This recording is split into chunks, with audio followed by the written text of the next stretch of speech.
Hello बच्चों, स्वागत है आपका एक बार फिर से अपने YouTube channel O2 and digital education पर। मैं संदीप नागर, आपका फिजिक्स टीचर। और बच्चों, आज हम शुरू करेंगे यूपी बोर्ड यानी कि हिंदी मीडियम के लिए जो हमारा सेकंड चैप्टर है, विद्युत विभव एवं धारिता। उस चैप्टर को आज हम शुरू करेंगे, अपने सेकंड चैप्टर को।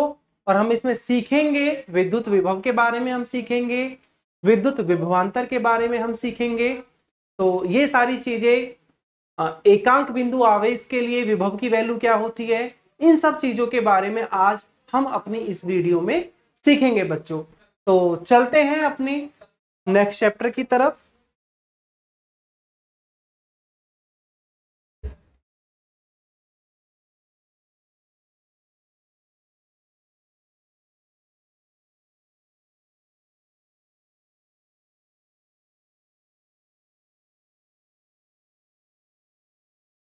वैद्युत विभव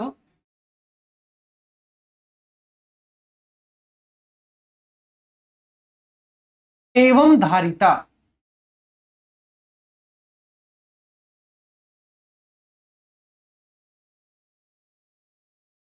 ये हमारा चैप्टर नंबर 2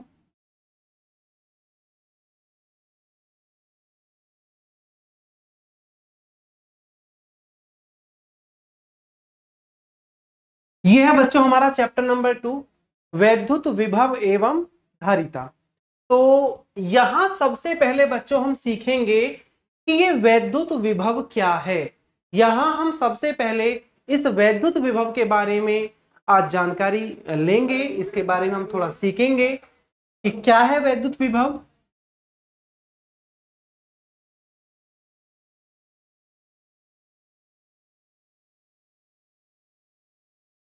वैद्युत विभव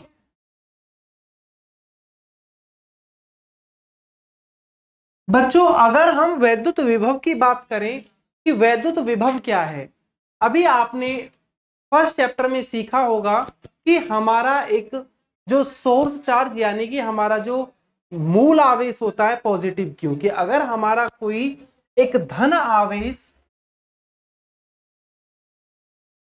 ये कोई हमारा एक धन आवेश है, तो इस धन आवेश का एक वैद्युत क्षेत्र होगा। क्या होगा बच्चों? एक वैद्युत क्षेत्र होगा। इस धन आवेश में जो इसका एक वैद्युत क्षेत्र क्रिएट होगा, अगर आप उस वैद्युत क्षेत्र में क्या करते हैं, अनंत से कोई परीक्षण आवेश लेकर के आते हैं। क्या लेके आते हैं बच्चों? परीक्षण आवेश। अगर हम इस बिंदु आवेश यानी कि जो हमारा ये मूल आवेश है, इसको हम स्रोत आवेश भी कहते हैं, इस स्रोत आवेश के पास आप किसी बिंदु पर, मान के चलो अगर ये बिंदु है ए, और आप इस बिंदु पर इन्फिनिटी से यानी कि अनंत से एक परीक्षण आवेश लेकर के आ रहे हैं। क्या लेकर के आ रहे हैं? परीक्षण आवेश। अगर उस परीक्षण आवेश को हम क्या मान करके चले? Q0। और इसे हम कहां से लेकर के आ रहे हैं? अनंत से। कहां से बच्चों? अनंत से। तो इस परीक्षण आवेश को आप अनंत से इस विद्युत क्षेत्र के, जो इस स्रोत आवेश के कारण क्या हुआ है, उत्पन्न होगा या प्रोड्यूस होगा, इस विद्युत क्षेत्र में इस परीक्षण आवेश को लाने में जो भी कार्य आप करोगे, वो कार्य इस बिंदु पर इस आवेश का क्या होगा? वैद्युत विभव होगा। क्या होगा प्यारे बच्चों? वैद्युत विभव। यानी कि अगर हम ये माने कि इस परीक्षण आवेश को अनंत से बिंदु ए तक लाने में आपने जो कार्य किया, वो कार्य क्या है? W। क्या है जी? W। कहां से आ रहे हो आप? इन्फिनिटी से ए तक आ रहे हो। किसके विरुद्ध आप करोगे भाई? अगर आप ये देखें कि परीक्षण आवेश यहां जो रखा हुआ है Q0, और ये जो आपका एक आवेश है Q, इन दोनों के बीच में क्या लगेगा? एक प्रतिकर्षण बल लगेगा। क्या लगेगा? प्रतिकर्षण बल। और आप इस प्रतिकर्षण बल के विरुद्ध में आपको कार्य करना पड़ेगा। ठीक है, तो ये जो कार्य होगा वही क्या होगा? बिंदु ए पर वैद्युत विभव होगा। यानी बिंदु ए पर जो आपका वैद्युत विभव निकल करके आएगा वो होगा W अपॉन Q0। आप इसको कैसे परिभाषित कर सकते हैं? आप इसको परिभाषित कर सकते हैं कि एकांक परीक्षण आवेश को अनंत से वैद्युत क्षेत्र के अंदर किसी बिंदु तक लाने में किया गया कार्य ही उस बिंदु पर वैद्युत विभव कहलाता है। क्या कहलाता है बच्चों? वैद्युत विभव। एक बार फिर से आप देख सकते हैं कि ये विद्युत विभव को आप बिंदु ए पे कैसे डिफाइन करेंगे? एकांक परीक्षण आवेश को अनंत से वैद्युत क्षेत्र के अंदर स्थित किसी बिंदु तक लाने में किया गया कार्य ही उस बिंदु पर विद्युत विभव कहलाता है। क्या कहलाता है? विद्युत विभव। अब इस विद्युत विभव की अगर आप यूनिट की बात करते हैं तो इसकी यूनिट क्या होगी भाई? कार्य की होती है जूल, और चार्ज का क्या हो गया? कूलाम। तो जूल पर कूलाम, और इस जूल पर कूलाम को बच्चे हम क्या कहते हैं? जूल पर कूलाम को हम वोल्ट भी कह सकते हैं, या हम बोलते हैं इसको। जूल पर कूलाम क्या कहलाता है? वोल्ट। तो आप कह सकते हैं कि विद्युत विभव का जो मात्रक अगर हम बात करें यूनिट की तो क्या हो जाएगा? जूल पर कूलाम या फिर वोल्ट। समझ गए? अब इसमें आता है कि भाई अगर इसके विमीय सूत्र की बात करें कि विद्युत विभव का विमीय सूत्र क्या होगा, तो अगर हम विमीय सूत्र की बात करते हैं तो विमा अगर आप निकालो विभव की, तो विमा के लिए क्या काम करोगे भाई? ये है कार्य। कार्य की विमा क्या होगी भाई? कार्य होता है बल गुणा विस्थापन। तो जब यहां पे आप कार्य की निकालोगे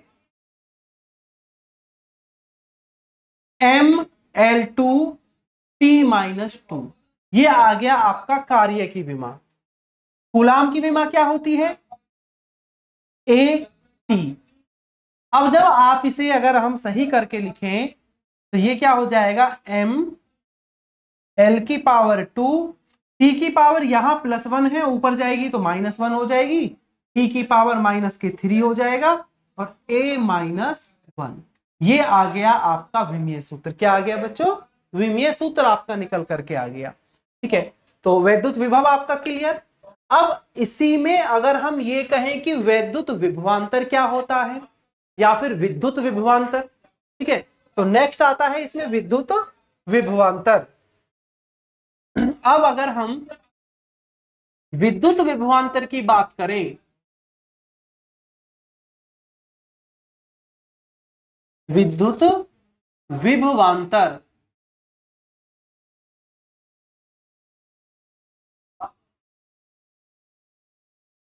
अब अगर हम विद्युत विभवांतर की यहां बात करें तो विद्युत विभवांतर क्या है? आप इसको दो प्रकार से आप इसे परिभाषित कर सकते हैं। या तो आप इसे ऐसा कह सकते हैं कि किसी विद्युत क्षेत्र में अगर दो बिंदु हैं तो विद्युत क्षेत्र में स्थित किन्हीं दो बिंदुओं के बीच विद्युत विभवों के अंतर को विद्युत विभवांतर कहते हैं। क्या कहते हैं प्यारे बच्चों? विद्युत विभवांतर। मान के चले कि आपका ही कोई आवेश है, ठीक है, इस आवेश से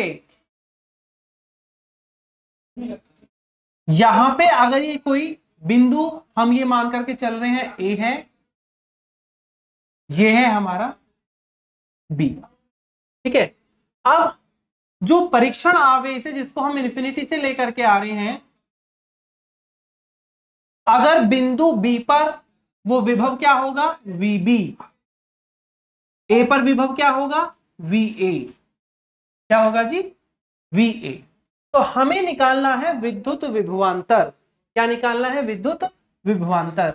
यानी कि जब आप उस परीक्षण आवेश Q0 को प्रतिकर्षण बल के विरुद्ध, क्योंकि यहां पे क्या लग रहा है? प्रतिकर्षण बल लग रहा है, तो इस प्रतिकर्षण बल के विरुद्ध जब आप B से A तक लेकर के आएंगे, कहां तक लेकर आएंगे? B से A तक लेकर के आएंगे, तो यहां जितना भी वर्क डन आप करेंगे, जब आप B से A तक लेकर के आ रहे हैं, यानी WBA,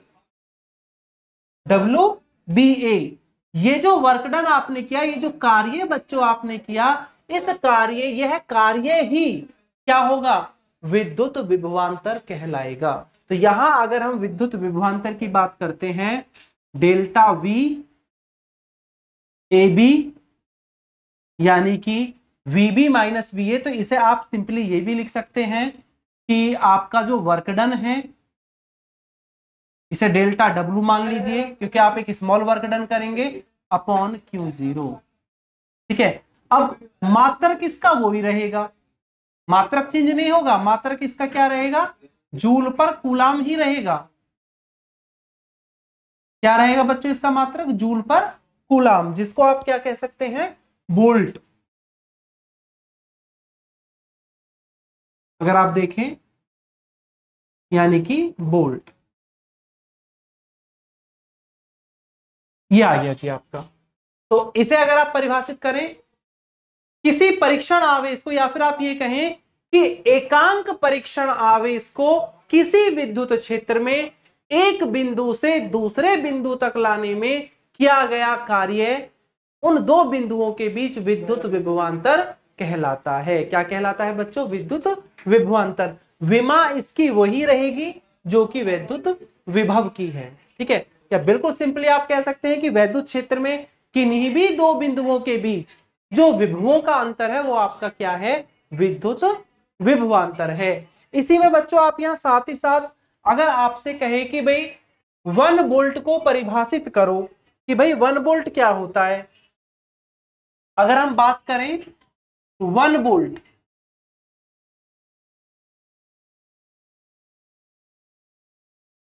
अगर हम 1 वोल्ट की बात करते हैं तो 1 वोल्ट क्या होगा भाई, हमारा फॉर्मूला होता है विभव का V बराबर W अपॉन Q0। क्या होता है, W अपॉन Q0। अब अगर हम ये देखें कि यदि W बराबर क्या है, तो W बराबर क्या है बच्चों, अगर 1 जूल, और परीक्षण आवेश क्या है, 1 कूलाम। क्या है जी, 1 कूलाम। तो आपका V बराबर क्या होगा, 1 वोल्ट होगा। V क्या होगा, 1 वोल्ट। यानी 1 वोल्ट क्या है आपका, 1 वोल्ट आपका वह विभव है यदि हम एकांक परीक्षण आवेश को अनंत से किसी बिंदु तक लाने में किया गया कार्य 1 जूल हो तो उस बिंदु पर विद्युत विभव 1 वोल्ट होगा। दूसरे शब्दों में बच्चों आप इसे ऐसे भी परिभाषित कर सकते हैं कि 1 वोल्ट वह विद्युत विभव है, 1 वोल्ट वह विद्युत विभव है जो 1 कूलाम परीक्षण आवेश को अनंत तक विद्युत प्रतिकर्षण बल के विरुद्ध किसी बिंदु तक लाने में अगर 1 जूल कार्य किया जाए तो वो आपका क्या होगा, विद्युत विभव होगा। यानी कि विद्युत विभव आपका वो वर्क डन है, वो 1 जूल आपका वर्क डन है, 1 जूल आपका कार्य है जब आप एकांक परीक्षण आवेश को अनंत से लेकर के आते हैं। समझ में आ गया, ये है आपका 1 वोल्ट। इसके बाद आता है, अगर हम अपनी नेक्स्ट वो देखें इसमें, तो नेक्स्ट हमारा डेरिवेशन इसमें एक आता है कि बिंदु आवेश के कारण विद्युत विभव। बिंदु आवेश के कारण अगर हमें बिंदु मतलब विद्युत विभव का हमें डेरिवेशन निकालना है, व्यंजक निकालना है हमें, तो कैसे निकालेंगे बच्चों,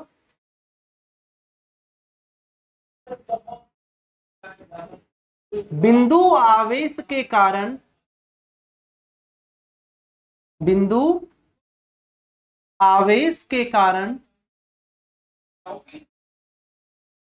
या बिंदु आवेश के लिए विद्युत विभव का व्यंजक,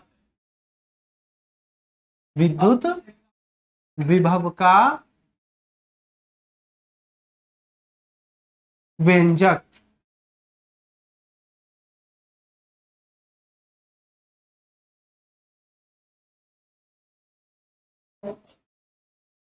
अब इसका व्यंजक करने के लिए हम ये मान करके चलते हैं कि माना एक बिंदु आवेश है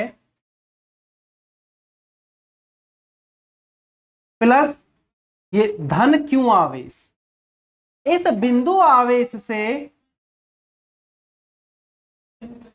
R दूरी पर कोई बिंदु P है कितनी दूरी पर, r पे। इस बिंदु P पर हमें विद्युत विभव निकालना है। क्या निकालना है बच्चों? विद्युत विभव। तो हम जो परीक्षण आवेश है Q0, जिसे आप अनंत से लेकर के आए हैं, तो अगर हम ये माने कि पहले हम उसे बिंदु A पर लाए, फिर बिंदु B पर, तो बिंदु A से बिंदु B तक जब आप लेकर के आए, तो ये स्मॉल डिस्टेंस हमने लिया dx। क्या मान के चल रहे हैं बच्चों? dx। अब यहां पे जो बल लगेगा वो बल क्या है? ये जो आपका विद्युत प्रतिकर्षण बल है, क्योंकि दोनों धन आवेश है, परीक्षण आवेश भी और हमारा ये जो मूल आवेश हम लेकर के चल रहे हैं। ठीक है। अब अगर हम ये माने कि इस धन आवेश से x दूरी पर ये बिंदु A है, क्या है जी? बिंदु A। ये डिस्टेंस हमने ले ली dx, और ये बिंदु जो P की है वो है r। ठीक है जी। तो अब हम सबसे पहले क्या काम करेंगे, यहां पे हम बच्चों एक चीज यहां लेकर के चलेंगे कि ये जो, अगर हम इसको बिंदु O लेकर के चलें, जो ये आवेश रखा हुआ है, तो इस हमारा ये जो धन आवेश प्लस Q है और जो हमारा परीक्षण आवेश Q0 है, इन दोनों के बीच में लगने वाला प्रतिकर्षण बल क्या होगा? तो अगर हम इन दोनों के बीच में लगने वाले प्रतिकर्षण बल की बात करें, तो F वेक्टर इक्वल टू क्या होगा? 1/4πε0 Q0 अपॉन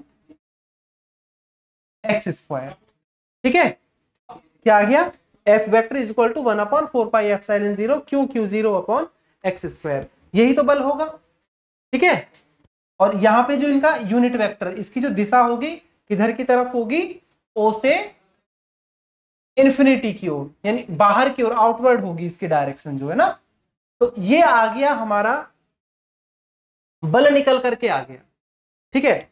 अब अगर मैं आपसे हम ये कहें कि जब आप इस Q0 को A से B तक लेकर के आओगे, तो यहां आपको क्या करना होगा? एक कार्य करना पड़ेगा ना, कुछ तो वर्क डन आप करेंगे। तो परीक्षण आवेश को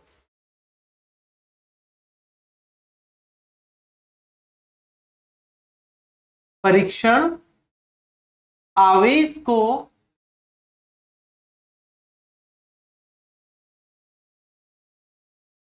परीक्षण आवेश को बिंदु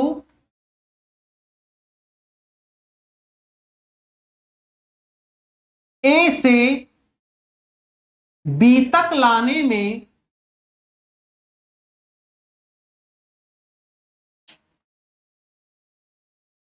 किया गया कार्य।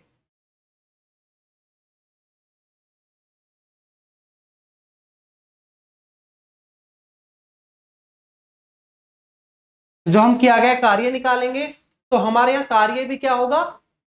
स्मॉल होगा, लघु होगा ना।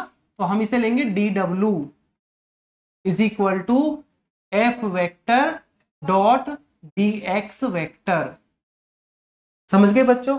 अब क्योंकि जो हम A vector dot B vector क्या होता है? A B cos theta. तो हम इसे क्या लिख सकते हैं? F dx cos 180। अब क्वेश्चन आता है कि हमने एंगल 180 क्यों लिया?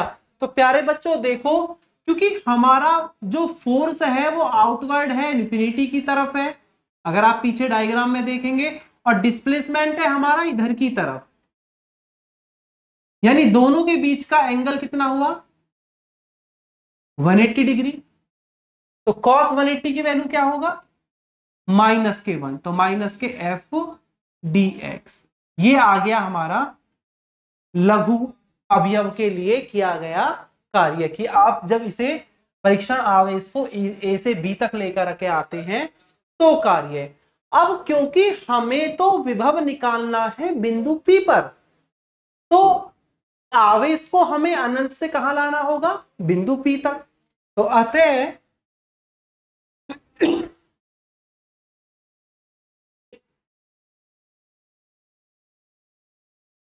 परीक्षण आवेश को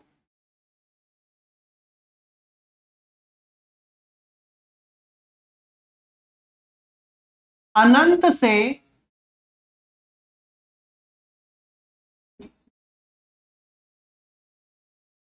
बिंदु P तक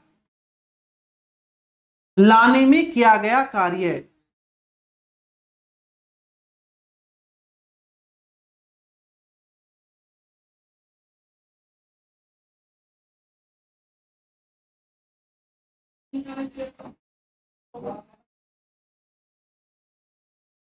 तो W इज इक्वल टू, आप क्या करेंगे, इसका ले लेंगे समाकलन, इंटीग्रेशन कर देंगे आप dw। अब इंटीग्रेशन करेंगे हम उचित लिमिट के साथ, और वो उचित लिमिट क्या होंगी, इन्फिनिटी से r, ठीक है। और हमारा ये dw, तो dw अगर ये आप वैल्यू पुट करेंगे इन्फिनिटी से r, तो क्या हो गया आपका माइनस के f dx, ठीक है। dw की वैल्यू पुट कर लिया हमने, माइनस आप बाहर लिख सकते हैं, f भी बाहर आ जाएगा। तो अगर आप f की वैल्यू पुट करें, f क्या है आपका 1/4πε0 q0 upon x² into dx।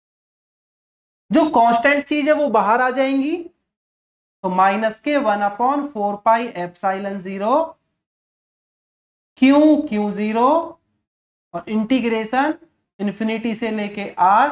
ये x की पावर 2 अगर ऊपर लेके जाएंगे बच्चों हम, तो ये हो जाएगा माइनस का।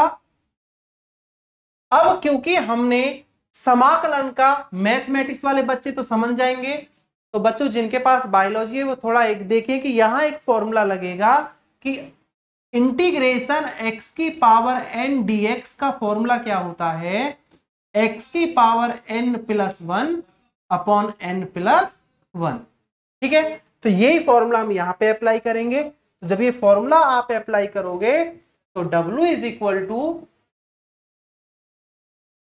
1/4πε0 q0, और ये हो जाएगा x की पावर -3/3,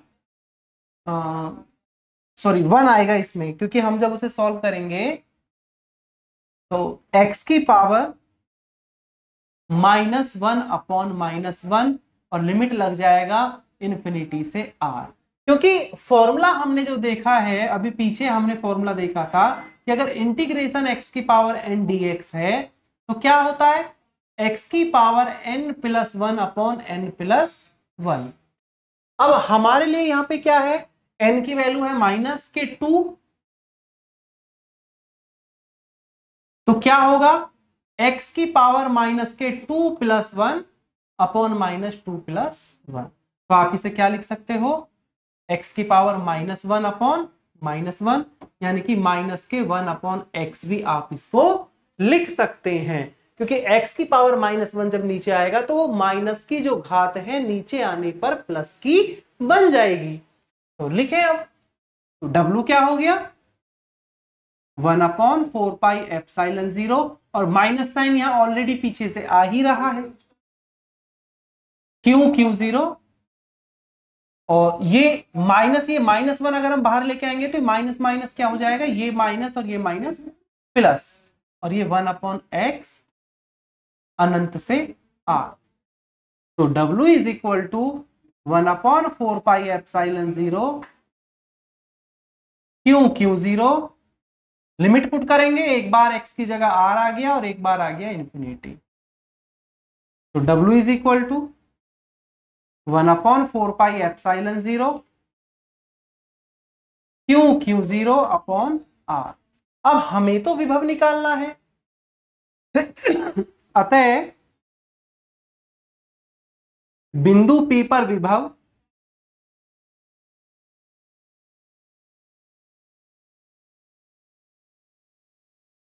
क्या होगा, V is equal to W upon q0। W की वैल्यू पुट करें, अभी तो निकाला है, 1/4πε0, तो Q0 अपॉन R और ये अपॉन Q0, तो Q0 से आपका Q0 कैंसिल आउट हो जाएगा और V इज इक्वल टू आ जाएगा 1/4πε0 और Q अपॉन R। ये आ गया जी हमारा किसी बिंदु आवेश के कारण बिंदु आवेश के कारण विद्युत विभव का व्यंजक। तो उम्मीद करता हूं बच्चों ये आपको समझ में आया होगा।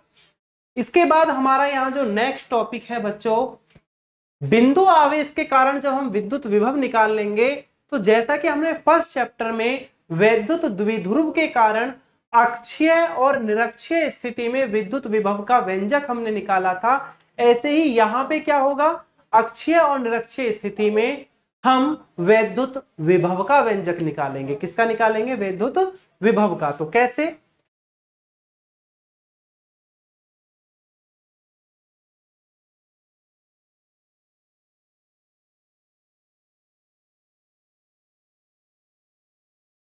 वैद्युत द्विध्रुव के कारण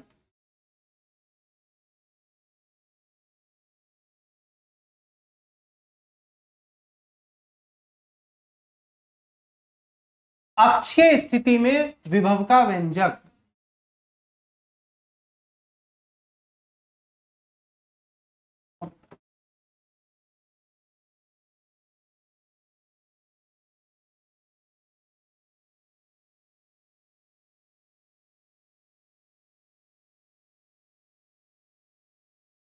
वैद्युत विभव का व्यंजक, ठीक है। तो ये हम अब निकालेंगे वैद्युत द्विध्रुव के कारण। तो कैसे करेंगे? इसके लिए बच्चों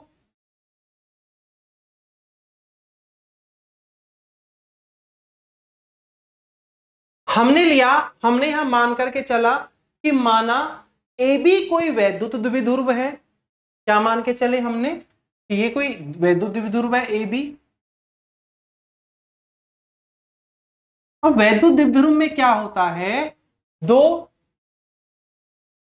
बराबर किंतु विपरीत आवेश एक दूसरे से अल्प दूरी पर रखे होते हैं विद्युत द्विध्रुव में। तो हमने माना कि यह है बिंदु ए, यह है बिंदु बी, यहां है हमारा धन आवेश Q और यह है हमारा ऋण आवेश -K। ठीक है। इस वैद्युत द्विध्रुव के मध्य बिंदु O से, कौन से बिंदु से? मध्य बिंदु O से R दूरी पर यहां पर कोई बिंदु P है और इस बिंदु P पर हमको क्या करना है, क्या निकालना है बच्चों? वैद्युत विभव का व्यंजक निकालना है। तो हमें पता है कि वैद्युत द्विध्रुव के बीच की दूरी हम या तो 2L ले सकते हैं या फिर 2A ले सकते हैं। तो अगर हम ये माने कि वैद्युत द्विध्रुव के बीच की दूरी हम अगर ये 2A लेकर के चल रहे हैं, ठीक है, तो ये भी A होगा और ये भी A होगा। क्लियर? तो अगर अब हम यहां पे क्या देखें कि भाई अगर इस धन आवेश बिंदु P से कितनी दूर होगा, जब ये टोटल मध्य बिंदु से बिंदु P है R दूरी पर, कितनी दूरी पर है? R पे, तो ये धनावेश कितने पे होगा? R - A पर। और अगर ये ऋणावेश देखें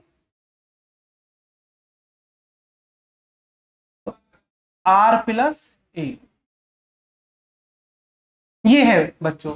तो अब हम क्या करेंगे, सबसे पहले हम बिंदु A पर ये जो हम धन आवेश के कारण विद्युत विभव निकालेंगे। सबसे पहले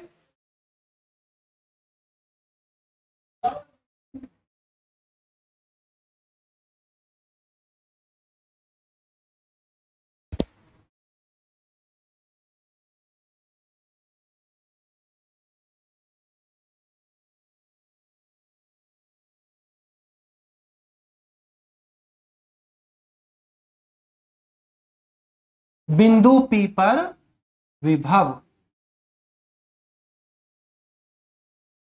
पहले हम इस धन आवेश के कारण प्लस क्यू आवेश के कारण हम बिंदु P पर क्या निकालेंगे, विभव निकालेंगे। तो इसको अगर हम ले V1 1/4πε0 Q अपॉन R-A। इसी प्रकार माइनस क्यू आवेश के कारण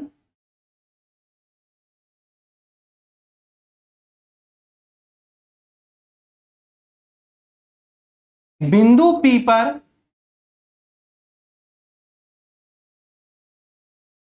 विभव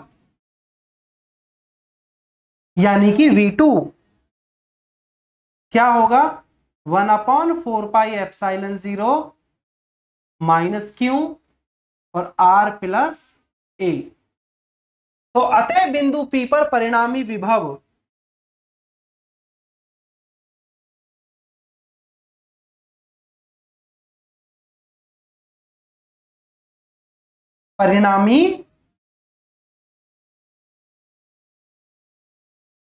विभव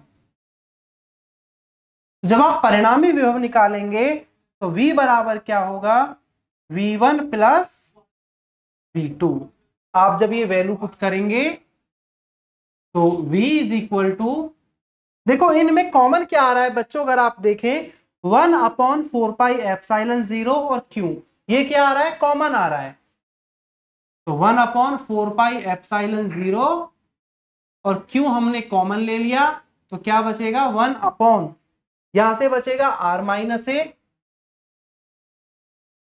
अब यहां वैसे तो बच्चों प्लस है, लेकिन यहां पे माइनस आ रहा है, तो ये माइनस इस प्लस को क्या कर देगा, माइनस कर देगा, और ये होगा R+A।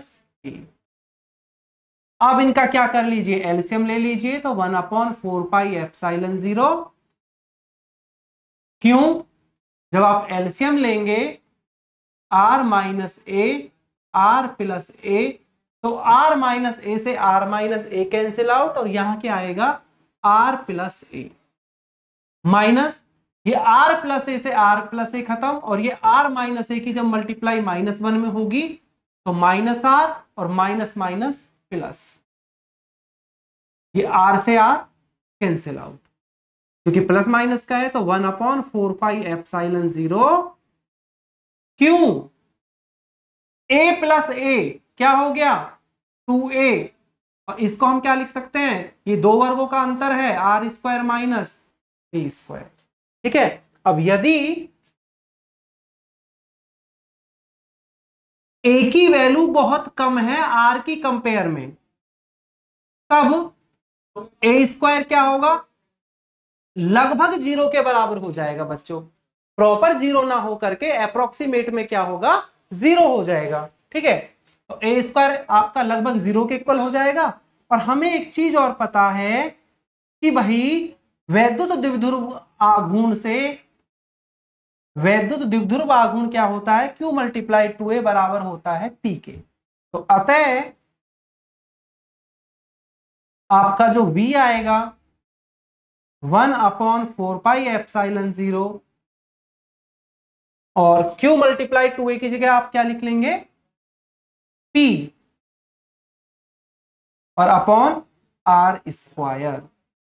तो ये आ गया हमारा विभव का व्यंजक, यानी कि वैद्युत द्विध्रुव के कारण अक्षीय स्थिति पर जो वैद्युत विभव होगा वो V बराबर क्या होगा, 1/4πε0 और P/R²। इसी प्रकार बच्चों हम यहां पे देखेंगे निरक्षीय स्थिति के लिए, ये हमने किसके लिए निकाला है, अक्षीय के लिए। अब हम निकालेंगे निरक्षीय स्थिति के लिए। तो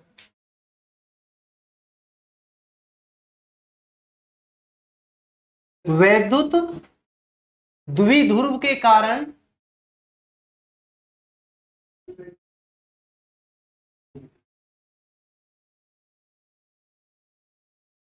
निरक्षीय स्थिति में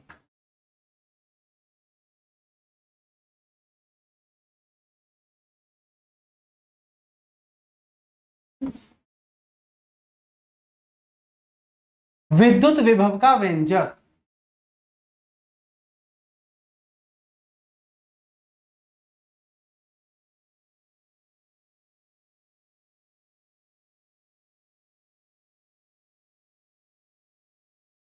अब जब हम निरक्षीय स्थिति में निकालेंगे तो मानकर तो वही चलेंगे कि माना हमारे पास क्या है, एक वैद्युत द्विध्रुव है, एक वैद्युत द्विध्रुव हमने माना कि कोई वैद्युत द्विध्रुव है ए बी,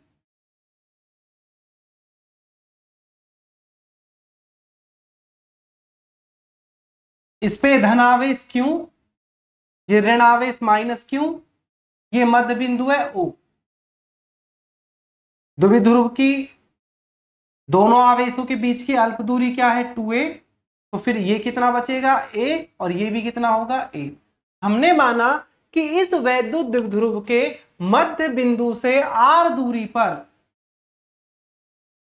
यहां कोई बिंदु P है और इस बिंदु P पर हमें विभव निकालना है।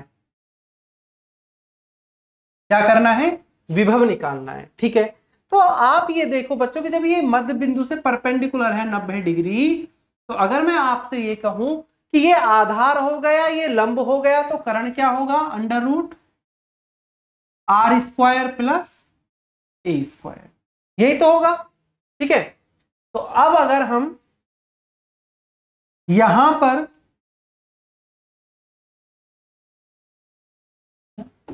प्लस क्यू आवेश के कारण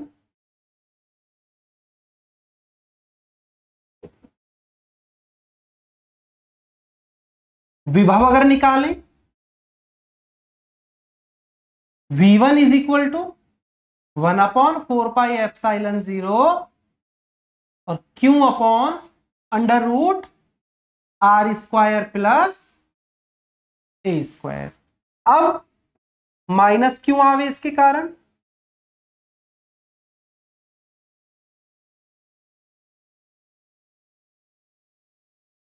विभव अगर देखें, V2 1/4πε0 और माइनस क्यू, दूरी तो बच्चों यहां भी सेम ही रहेगी R square plus A square, तो अतः परिणामी विभव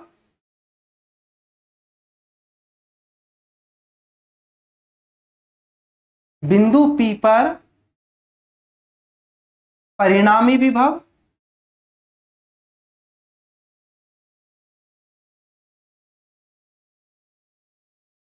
क्या होगा, बिंदु P पर परिणामी विभव V बराबर होगा V1 प्लस V2।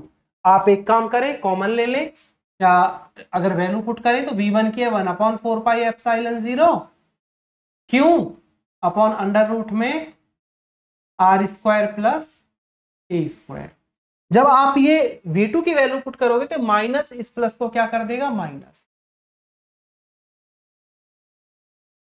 और Q upon under root R square plus A square. ये दोनों वैल्यू एक दूसरे के इक्वल और क्या है, विपरीत है, बराबर और विपरीत है, अपोजिट है, तो कट के क्या आ गया, 0। यानी कि निरक्षीय स्थिति में वैद्युत द्विध्रुव के कारण जो विभव का मान आता है, विभव क्या आता है प्यारे बच्चों, शून्य आता है, 0 आता है। यानी कि निरक्षीय स्थिति में वैद्युत द्विध्रुव के लिए विद्युत विभव की वैल्यू शून्य होती है, निकल करके ही नहीं आएगा। समझे बच्चों। ऐसा ही एक डेरिवेशन है कि अगर आपका ये जो बिंदु P है वो ना तो अक्षीय स्थिति में हो और ना ही वो निरक्षीय स्थिति में हो, किसी एक सामान्य बिंदु पर हो, ठीक है, या अन्य बिंदु पर हो, जनरल पॉइंट पर हो, तो उसके लिए भी आप ये डेरिवेशन निकाल सकते हो, ठीक है। यानी कि ना तो अक्षीय स्थिति है और ना ही निरक्षीय स्थिति है।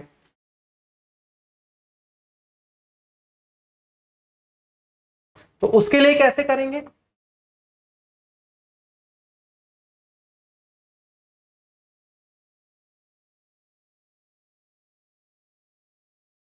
वैद्युत द्विध्रुव के कारण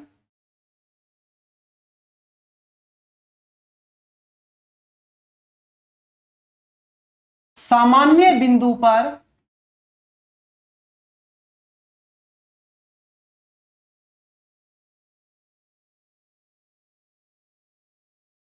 विद्युत विभव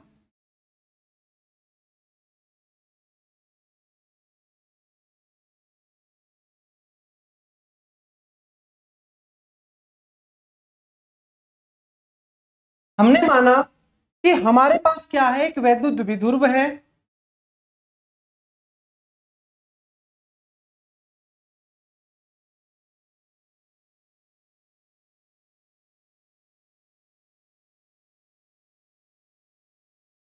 ए और ये बी। यहां ये प्लस क्यू आवेश मान लिया, माइनस क्यू आवेश मान लिया। ये है इसका मध्य बिंदु। अब मध्य बिंदु से हमने माना कि ये आर दूरी पर कोई बिंदु है पी, और इस बिंदु पी पर हमें विभव निकालना है। इसकी ये दूरी हम मान लेंगे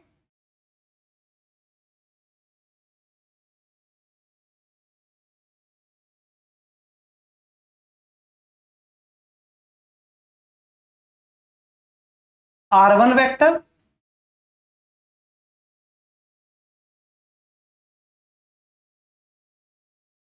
या तो आप इसे R1 वेक्टर ले लें, आपकी मर्जी है, और इसे R2 वेक्टर ले लें।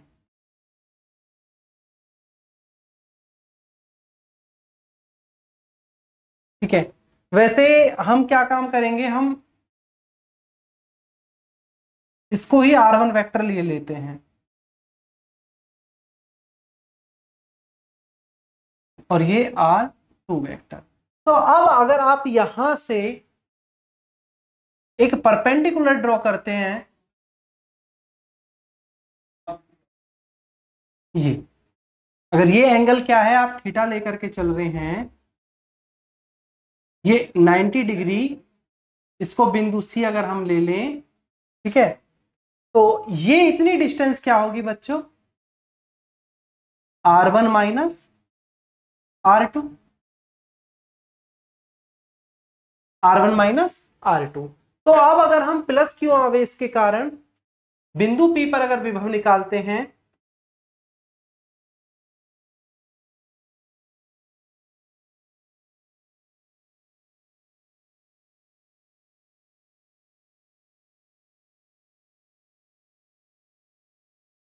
तो V1 is equal to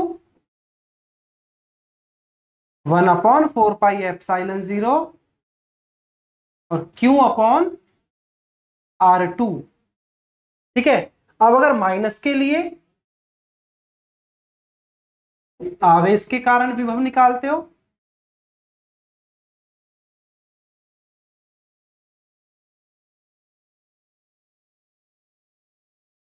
minus Q upon R1। अब अगर हम परिणामी विभव निकालें,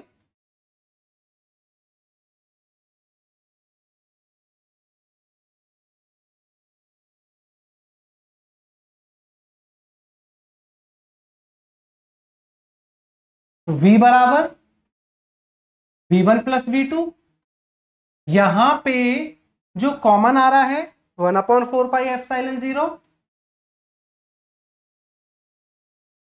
और Q, तो ये क्या बचेगा, 1/R2 माइनस 1/R1।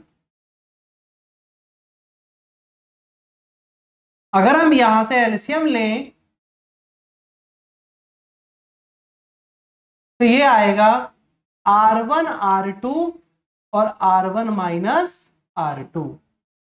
ठीक है बच्चों, अब अगर आप ये देखें, अगर हम ये ट्राइंगल देखें BCA या ABC, तो इसमें अगर हम यहां से R1 माइनस R2 निकालें,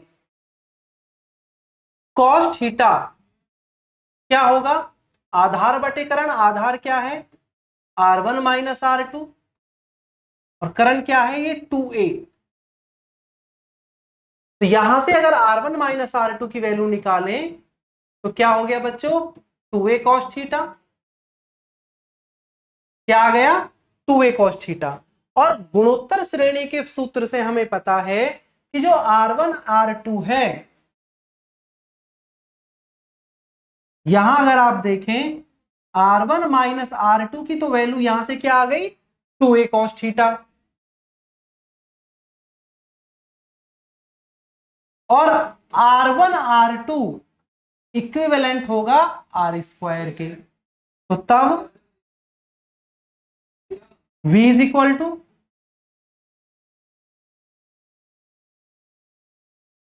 क्यों R1 minus R2 2a cos theta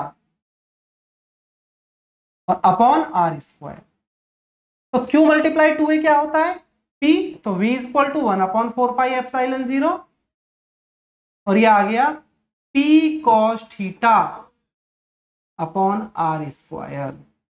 तो ये आ गया हमारा किसी अन्य बिंदु के लिए, किसके लिए आ गया प्यारे बच्चों, अन्य बिंदु के लिए आ गया। अब आप इस जनरल पॉइंट यानी सामान्य बिंदु से अक्षीय और निरक्षीय भी निकाल सकते हो। कैसे कि भाई अक्षीय के लिए थीटा हो जाएगा 0 तो P अपॉन R स्क्वायर आ जाएगा, निरक्षीय के लिए थीटा हो जाता है 90 डिग्री तो ये 0 हो जाएगा। क्लियर? तो ये आपका एकदम आप इस एक डेरिवेशन से यानी इस वाले व्यंजक से आप अक्षय और निरक्षय दोनों व्यंजक प्राप्त कर सकते हैं। ठीक है बच्चों, तो आज के लिए बस इतना ही। आज हम अपनी इस वीडियो में यही टॉपिक आज हम यहाँ पे करेंगे। तो अगर हम थोड़ा सा रिवाइज करें हमने आज क्या सीखा, तो बच्चों हमने वैद्युत विभव की परिभाषा यहाँ सीखी है, वैद्युत विभवांतर के बारे में हमने सीखा है, उसके बाद हमने 1 वोल्ट को परिभाषित किया है, फिर एक व्यंजक बच्चों हमने निकाला है किसी बिंदु आवेश के कारण विद्युत विभव का, एक हमने निकाला है वैद्युत द्विध्रुव के कारण अक्षीय स्थिति में वैद्युत विभव, एक हमारा निरक्षीय में और एक हमारा कोई जनरल पॉइंट यानी अगर कोई सामान्य बिंदु है वो ना अक्षीय है ना वो निरक्षीय है तो उसके लिए क्या आएगा, ये वाला व्यंजक निकल करके आएगा। तो आज हम अपनी इस वीडियो में सिर्फ इतना ही रखेंगे, तो मिलते हैं अपनी नेक्स्ट वीडियो में। और बच्चों एक और है आपको कि अगर आपको इससे रिलेटेड कोई डाउट आता है वीडियो में तो आप इस वीडियो में नीचे जो आपको डिस्क्रिप्शन दिया गया होगा वहां लिंक से आप हमसे व्हाट्सएप के माध्यम से जुड़ सकते हैं और अपने डाउट आप हमें व्हाट्सएप के माध्यम से बता सकते हैं। बच्चों पूरी कोशिश की जाएगी कि आपके डाउटों का क्या हो, निवारण हो, वो डाउट आपके क्लियर हो। तो मिलते हैं बच्चों अपने नेक्स्ट वीडियो में, तब तक के लिए धन्यवाद।